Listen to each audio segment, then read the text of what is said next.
Hi friends, चला बनवूया आणखी एक रानभाजी। ही आहेत कुड्याची फुले। बघा किती सुंदर सुवासिक असतात हे फुले।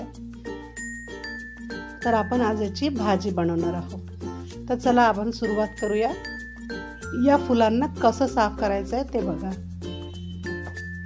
तर हे या पद्धतीने आपण फुलं वेगळे करून घ्यायचं आहे आणि फुलांचा वापर करणार आहोत आपण, देठ फेकून द्यायचं आहे। तर हे या सीझनमध्येच मिळतात। मे जून महिन्यातच आपल्याला हे फुलं मार्केटमध्ये मिळून जातील। रानभाजी असल्यामुळे हे तुम्हाला 2-3 पाण्याने स्वच्छ धुवून घ्यायची आहे आणि उकळून घ्यायची आहे। फुलं 5 मिनिटं छान उकळून घ्यायचे आहे आणि त्यानंतर आपण एका चाळणीमध्ये काढून घ्यायचे आहे। पाणी फेकून द्यायचं आहे याचं उकळल्याच्या नंतर, आणि 2 ते 3 पाण्याने आपण याला स्वच्छ धुवून घ्यायचं आहे।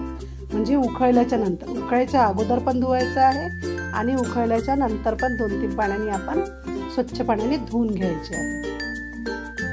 तर हे फुलं पावसाळी रानभाजी असल्यामुळे तुम्हाला हे जे खेड्यावरचे लोक वगैरे असतात ते विकायला आणतात आणि तिथून मी ही भाजी आणलेली आहे। तर या पद्धतीने आपण पिळून घ्यायचे आहे।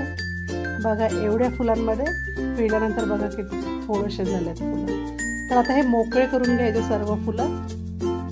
या पद्धतीने सर्व मोकळे करून घ्यायचे आहे, पिळून घ्यायचे, मोकळे करून घ्यायचे आणि त्यानंतर भाजी बनवायची आहे। तर भाजीसाठी मी थोडंसं तेल टाकलेलं आहे, ठेचलेला लसूण टाकलेला आहे। लसूण छान परतून घ्यायचा आहे आणि लसूण छान परतल्याच्या नंतर बारीक चिरलेला कांदा टाकलेला आहे। कांदा पण छान परतून घ्यायचा आहे आपल्याला। आणि वाळलेली मिरची टाकत आहे मी याच्यामध्ये। चवीनुसार आपल्याला जेवढं तिखट पाहिजे त्या हिशोबाने मिरची टाकायची आहे। वाळलेल्या मिरचीऐवजी तुम्ही हिरव्या मिरच्या पण टाकू शकता। थोडंसं चवीनुसार मीठ टाकत आहे, थोडंसं तिखट टाकत आहे, हळद टाकत आहे आणि थोडं आमचूर पावडर टाकणार आहे। तर आमचूर पावडर ऐवजी तुम्ही यामध्ये बारीक चिरलेले टमाटर पण टाकू शकता। तर हे सर्व साहित्य टाकलेलं आहे। मिरच्या टाकल्यामुळे तिखट आपलं बेतानीच टाकायचं आहे। तर आता हे उकळून ठेवलेले, पिळून ठेवलेले जे फुलं होते ते टाकलेले आहे आणि भाजी छान आता कळसून घ्यायची आहे, छान शिजवून घ्यायची। 5 ते 10 मिनिटं भाजी छान मंद आचेवर कळसून घ्यायची आहे। आणि थोडीशी साखर टाकत आहे मी।